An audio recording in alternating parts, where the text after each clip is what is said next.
Hey, bonjour tout le monde, j'espère que vous allez bien. Nouveau tutoriel dédié à Kubernetes de nouveau. N'hésitez pas à vous abonner pour pas manquer les prochaines vidéos. Vous êtes plus de la moitié à ne pas être encore abonné.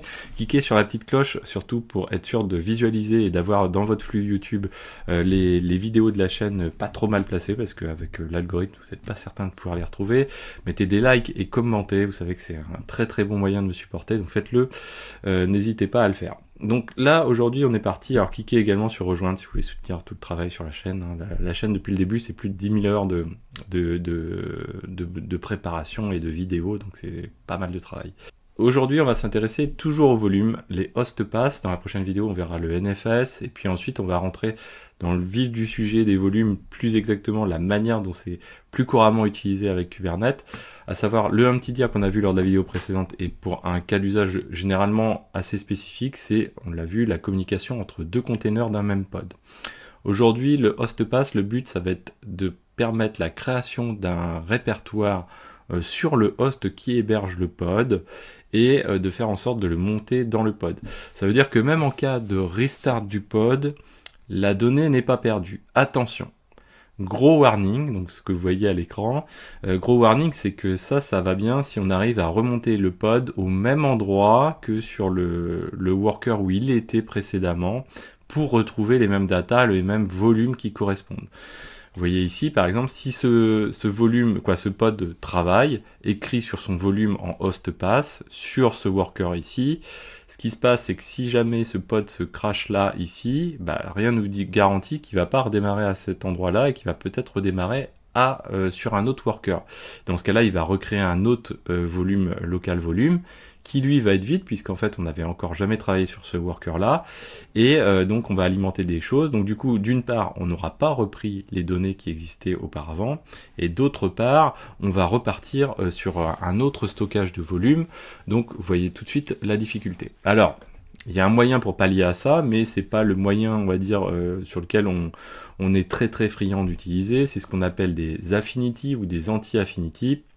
C'est des systèmes, on verra ça plus tard dans Kubernetes, qui vont permettre de dire qu'un pod ne peut se lancer qu'à un seul endroit précisément. C'est-à-dire, par exemple, ici, si on a le worker 1 et le worker 2, on peut dire à ce pod-là, quand il va se lancer, ou plus exactement même au déploiement, quand il va se lancer, seuls les pods qui vont être créés pourront aller, seuls ces pods-là, ces pods-là pourront seulement se lancer, plus exactement, sur le worker 1. Et ne pourront pas se lancer sur Worker 2, ce qui fait qu'ils se lanceront à cet endroit-là.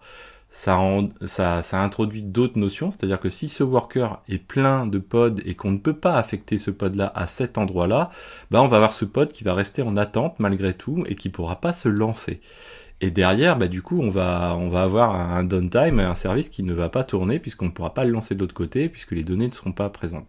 Alors il y a un système, et ça on va le voir par la suite, on le fera un petit exemple sommaire avec du NFS lors de la prochaine vidéo, mais quand on a un système de stockage externe ou distribué, donc nous on fera externe avec du NFS, mais on peut faire avec du distribué également, du Ceph, ce genre de choses, on peut pallier à ce problème-là, puisqu'en fait on peut avoir ce volume présent à différents endroits, soit de manière externe complètement, donc là du coup il y a zéro problème, soit de manière synchronisée, on va dire, avec un stockage distribué type Ceph, etc., avec des réplications à plusieurs niveaux. Donc du coup, aujourd'hui nous on va avoir le cas d'usage qui est plutôt, on va dire, relativement déconseillé, si on l'utilise tel quel.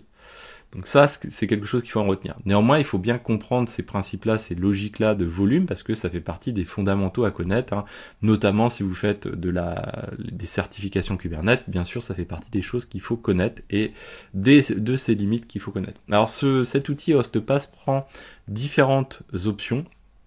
On va pouvoir lui indiquer un répertoire existant déjà sur le host. Par exemple, si nous on va mettre /data, je crois.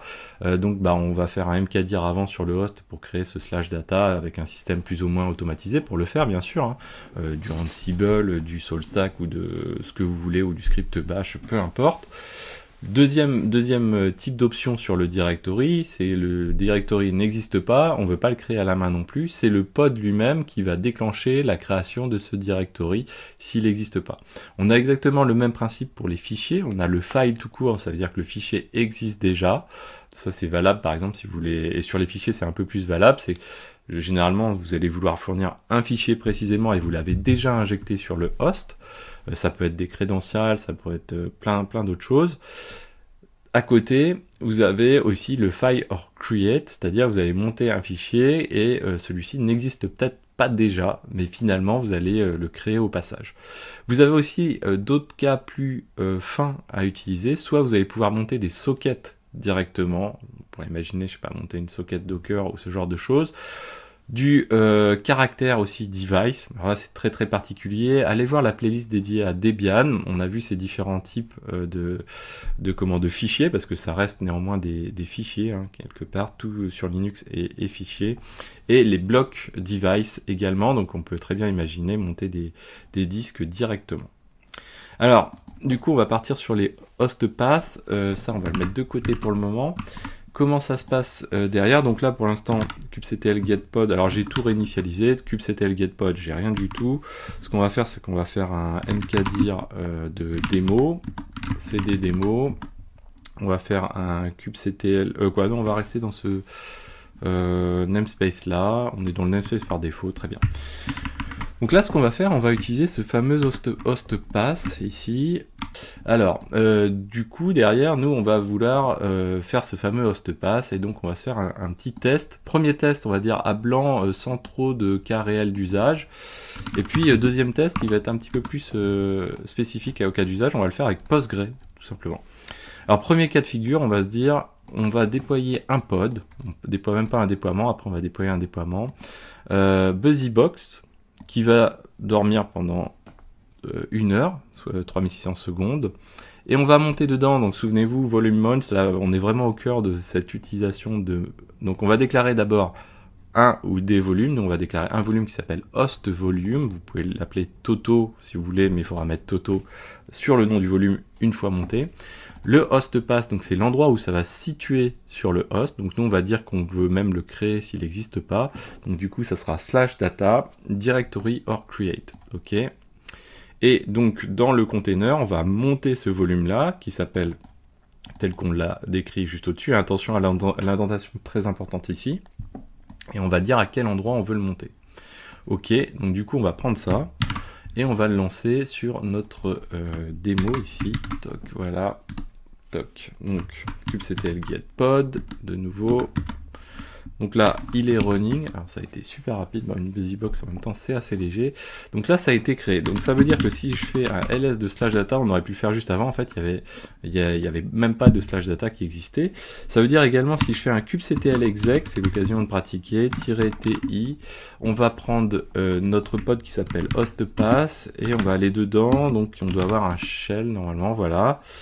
Si je fais un df-h, normalement on va retrouver nos petits, voilà, qui est ici. Vous voyez, donc il met à disposition ce qu'on a comme volume en dessous au niveau du host. Là, si j'ai 100 Go, je vais avoir 100 Go de disponible à peu près dedans.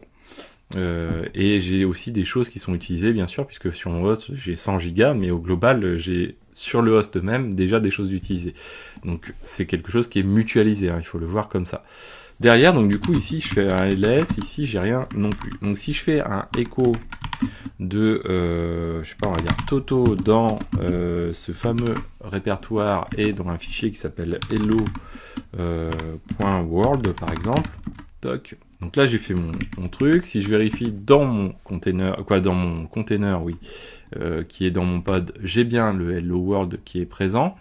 Et si je fais un, hop, on va se connecter ici, sshk0s1.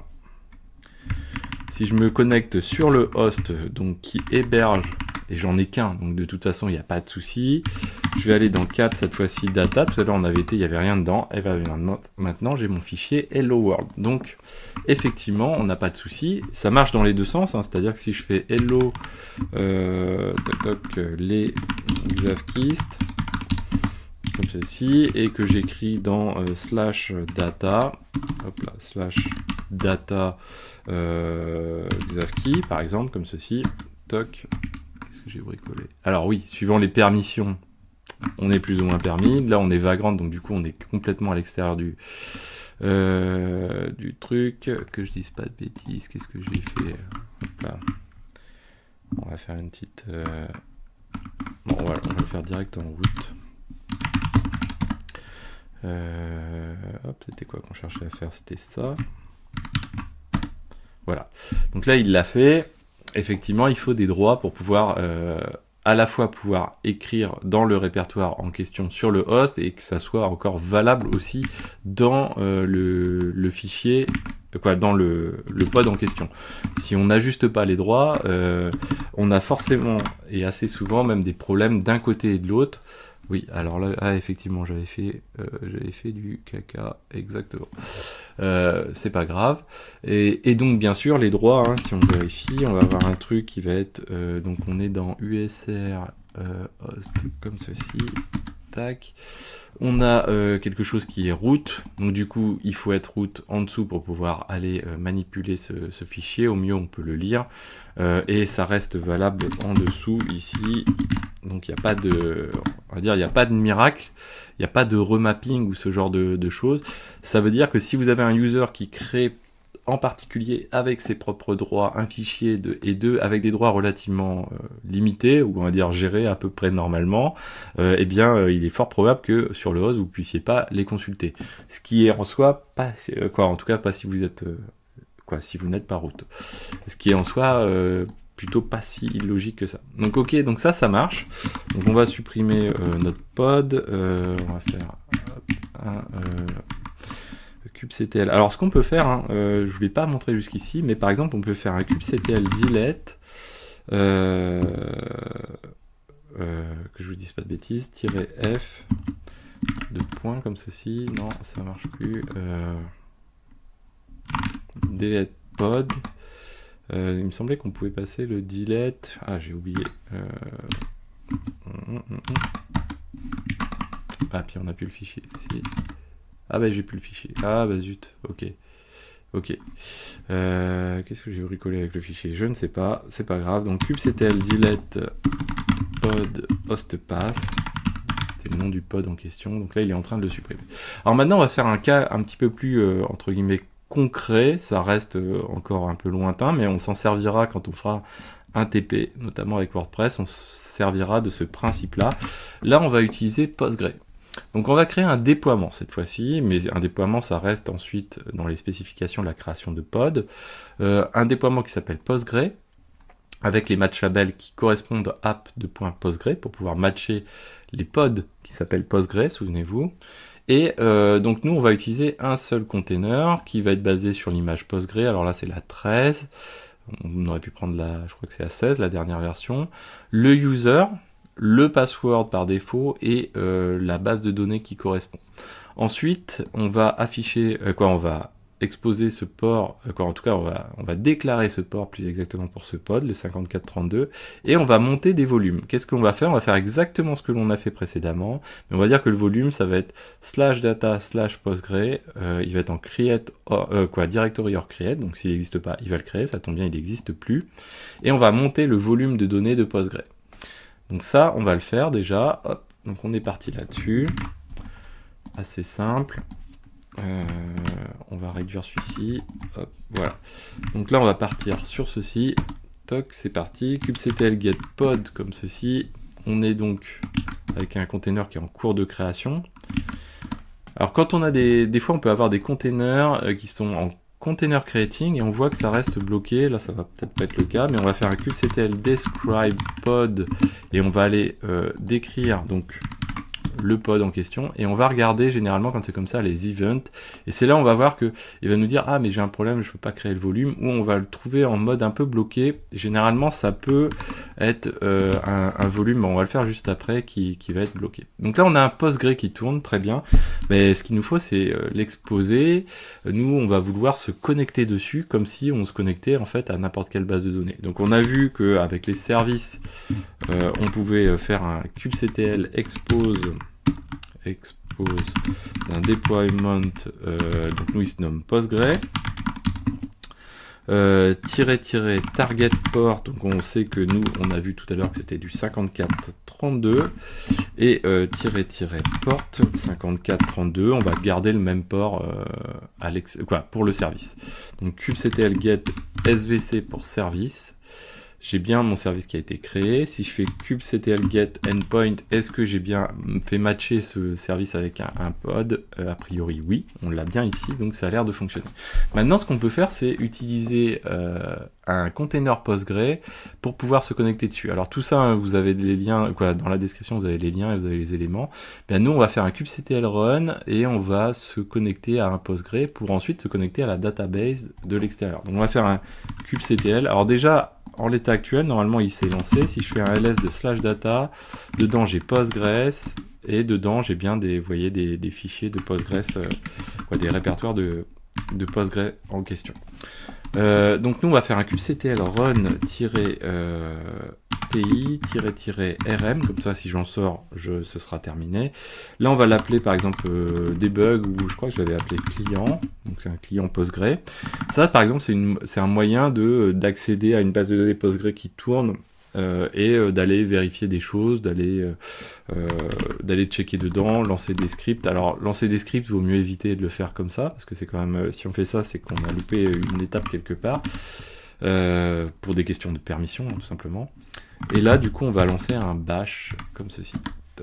Donc là, avec ça, normalement, comme on lance une image Postgre, on va avoir un PSQL. C'est tout simplement ce que je veux avoir.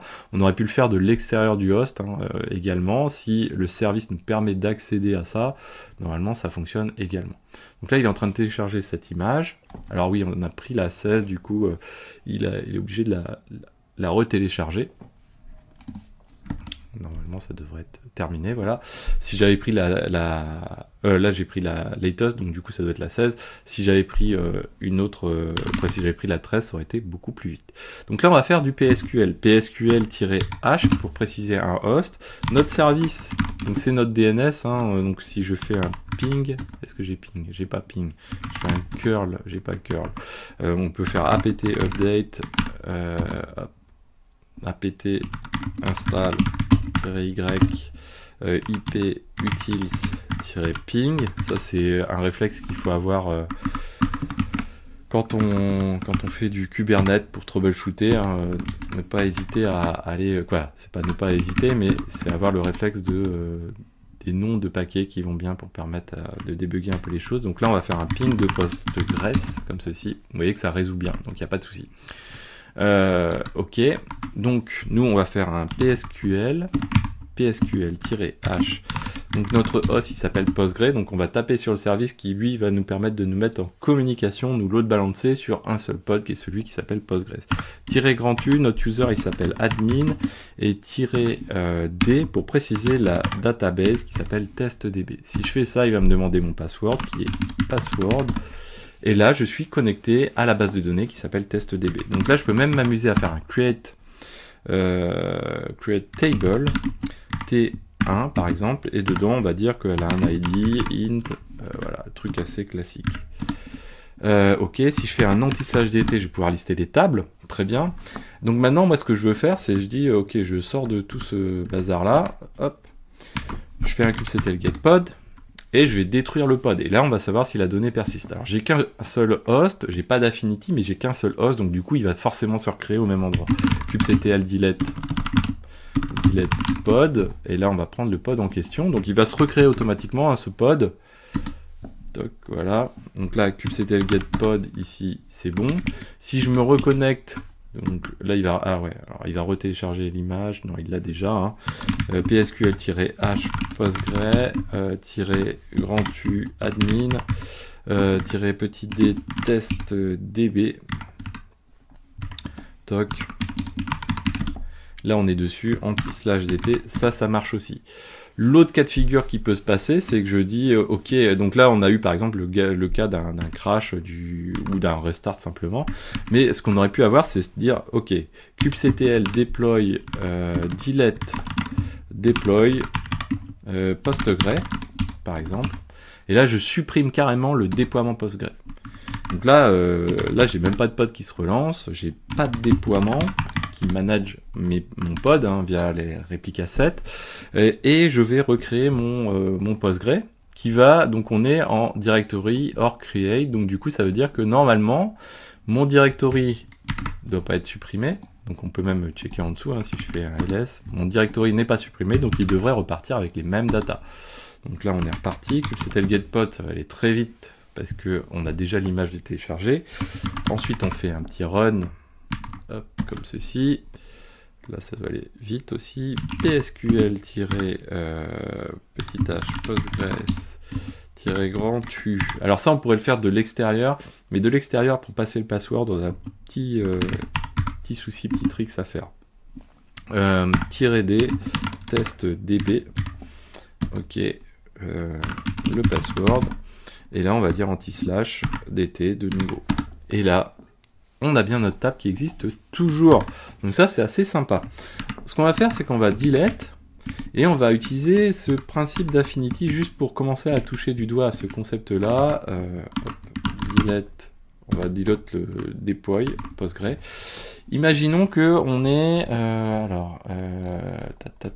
comment je vais vous le faire? Alors, ce qu'on va faire c'est qu'on va faire un fichier pour notre déploiement, ça va être plus facile pour l'éditer.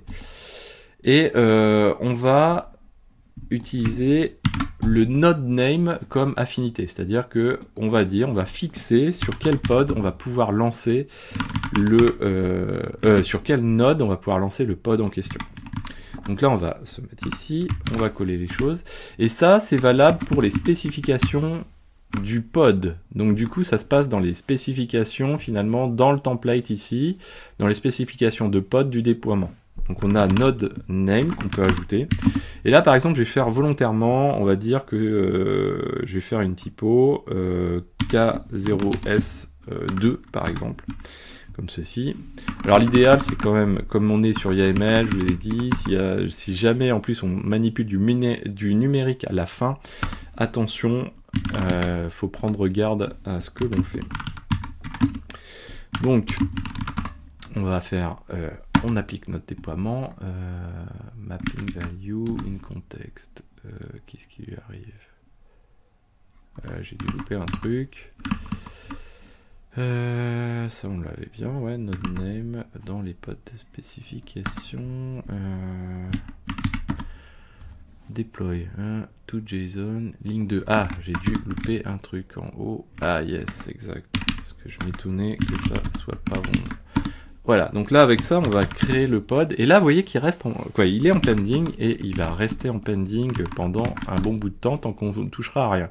Si je fais un kubectl describe pod ici, alors là pour une fois on va dire cube ne nous aide pas tant que ça qu'en fait, puisque là finalement, on n'a pas un message, sauf si j'ai une bêtise, méga clair normalement dans ce cas de figure-là qui nous dit, écoute, j'ai pas de pod. J'ai pas de node qui correspond. Non, on le voit pas directement. On voit ici quand même K0S2. Et là, on peut se dire, il n'existe pas trop ce node-là. Mais on n'a pas le message super clair qu'il met d'habitude, hein, parce que quand on utilise des vrais affinities, les affinities plus classiques, parce que là, l'affinity sur le nom même du serveur, c'est quand même assez rare. Mais quand on utilise d'autres types d'affinity, généralement on a des events qui s'affichent ici. Là dans ce cas de figure, en tout cas c'est pas forcément bien couvert. Si on fait un kubectl get event pour trouver pareil des informations parfois sur le fait est-ce qu'il a pu déployer le pod, on voit pas, normalement on voit pas non plus limite cross pod, non c'est pas celui-là. Non, mais justement, voilà, du coup, il reste en pending. Et là, il faut un petit chou le deviner et se dire, c'est bizarre, vous avez vu, il y a K8S2, donc du coup, si je fais un kubectl get node, je peux me dire, ah, c'est K0S1, ok, donc je vais aller éditer mon déploiement, et je vais repasser sur K0S, hop, j'ai dit 8, mais non, c'est 0S, voilà. Et là, si je refais un apply, on est en mode descriptif. Il prend la configuration, kubectl get pod, running, donc là, parfait, il est parti pour tourner, il n'y a plus de soucis. Ça, on peut le faire de cette manière-là, on peut le faire aussi avec des des spécifications sur le node selector. Ça revient au même, mais on va faire quelque chose comme node selector. Hop, ça donne quelque chose comme ceci. Spec, donc on est sur hop, node selector, deux points. Normalement on va la ligne ici, ça on va le supprimer et ça nous fait quelque chose comme ça. Dommage, j'ai pas fait le copier-coller, mais c'est pas grave. Nous ce qu'on veut c'est sélectionner sur le nom du sur le label qui porte le nom du pod, mais ça pourrait être d'autres types de labels, hein. Et pour faire ça, en fait, on va revenir à ce qu'on a appris, hein, pour les labels, c'est-à-dire kubectl get. Donc là, on cherche les nodes, les labels de nodes. On va faire show labels ici, et là on va trouver plein de labels qu'on est en mesure d'utiliser. On pourrait très bien mettre des labels sélecteurs sur l'OS par exemple, ce genre de choses, mais il faut avoir quelque chose qui corresponde, un cas de figure qui corresponde. Mais voilà, hop, on pourrait dire ne mets pas sur la control plane. Vous voyez, on a aussi le label control plane, et là si je me mets ici, tac, tac, voilà, et avec ça normalement, hop là, ça il nous faut un petit espace. Si je dis pas de bêtises, ça doit être quelque chose comme ça. kubectl apply deploy. Ah yes, invalide. J'ai un doute, ouais, sur le comme ceci peut-être, deux points, mais j'ai aussi un doute. Je pense pas que ce soit ça. Ah si, c'est ça, ok, j'avais un doute parce que on a des fois sur le égal, ok. Donc là, si je regarde, je sais plus ce qu'on a configuré, mais on va avoir notre pod qui tourne, mais on aurait exactement le même système de dire, tiens, écoute, moi je vais te faire tourner sur le 2, et là, du coup, on va avoir un problème. Alors là, le problème va être moins gênant, parce que vous allez voir, normalement, si tout se passe bien, c'est que avant de switcher, il va garder celui-ci en running, et tant que l'autre n'est pas en mesure de reprendre la main, donc tant qu'il va rester en pending, celui-ci va rester en running. Et là, on n'a pas de problème. C'est là où le système Kubernetes est assez intéressant, c'est que si on fait une erreur, par exemple, assez souvent, on va quand même avoir la possibilité de se rattraper, dès lors qu'on a mis les bonnes stratégies, de se rattraper aux branches en disant, comme on est sur une stratégie de rollout, eh bien, cette stratégie n'étant pas basée sur le recreate, il va pas dropper tout pour ensuite tout recréer, il va d'abord attendre que le nouveau container se lance, et dans le même temps, s'il est bien lancé, il va pouvoir stopper celui-ci. Là, c'est pas le cas, donc du coup, il reste comme ça en running, donc on n'a pas de problème. Mais vous voyez que le nouveau qui cherche à aller sur K0S2, il reste en pending et il ne peut pas se lancer, lui, de toute façon. Là, si on fait un kubectl describe, je pense pas qu'on ait plus d'infos que tout à l'heure. J'aurais bien aimé... Ah, là, c'est plus intéressant, voilà. Ça, c'est beaucoup plus intéressant. Il nous dit, voilà, sur celui qui est en pending, parce qu'on est passé pas par le node name, mais on est passé par le node selector. Le node selector, du coup, il fournit plus d'informations pour le debug. Comme je vous disais, assez souvent, il faut aller voir dans les events et vous retrouvez ces éléments-là. Il nous dit failed scheduling, default scheduler, ok, et il nous dit qu'il a 0 node de disponible sur un qui correspondent en fait finalement aux critères d'affinité ou de selector de notre pod en question. Et donc là, il peut pas se lancer. Donc là, c'est quand même beaucoup plus clair. Donc le node name est un petit peu moins verbeux, on va dire, par rapport à ça. Voilà, j'espère que cette vidéo vous a plu. N'hésitez pas à partager, à mettre des pouces bleus, à commenter. Moi, je vous dis à très bientôt sur Xavki. Ciao à tous.